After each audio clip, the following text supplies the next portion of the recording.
টাঙ্গাইলের মির্জাপুর ডাকাতির প্রস্তুতিকালে আন্তঃজেলা ডাকাত দলের ৮ নারীসহ ১০ জনকে গ্রেপ্তার করেছে জেলা গোয়েন্দা পুলিশ। শনিবার দুপুরে টাঙ্গাইলের পুলিশ সুপার সাইফুল ইসলাম শান্ত বিষয়টি নিশ্চিত করেছেন। পুলিশ সুপার সাইফুল ইসলাম শান্ত জানান, গ্রেপ্তাররা গাজীপুরের শালনা থেকে শুক্রবার রাতে একটি হায়েস গাড়ি নিয়ে মির্জাপুরের সোহাগপুরে এসে একটি হিন্দু বাড়িতে ডাকাতির প্রস্তুতি নিচ্ছিল। ডাকাত দলের নারী সদস্যরা শাখা সিঁদুর পরে সনাতন ধর্মাবলম্বী সাজছিল। এ সময় জেলা গোয়েন্দা পুলিশের ভারপ্রাপ্ত কর্মকর্তা ABMS দোহার নেতৃত্বে একদল পুলিশ অভিযান চালিয়ে তাদের গ্রেপ্তার করা হয়।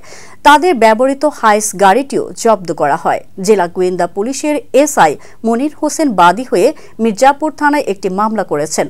পুলিশ সুপার আরও জানান, গ্রেপ্তাররা প্রাথমিক জিজ্ঞাসাবাদে বিভিন্ন বাড়িতে ডাকাতির আগে নানা তথ্য সংগ্রহ করে নিজেদের প্রস্তুত করে নেয়। পরে কৌশলে বাড়িতে ঢুকে ডাকাতি করে চলে যায়। ডাকাত দলের নেপথ্যে জড়িতদের খুঁজে বের করতে পুলিশি তৎপরতা অব্যাহত রয়েছে।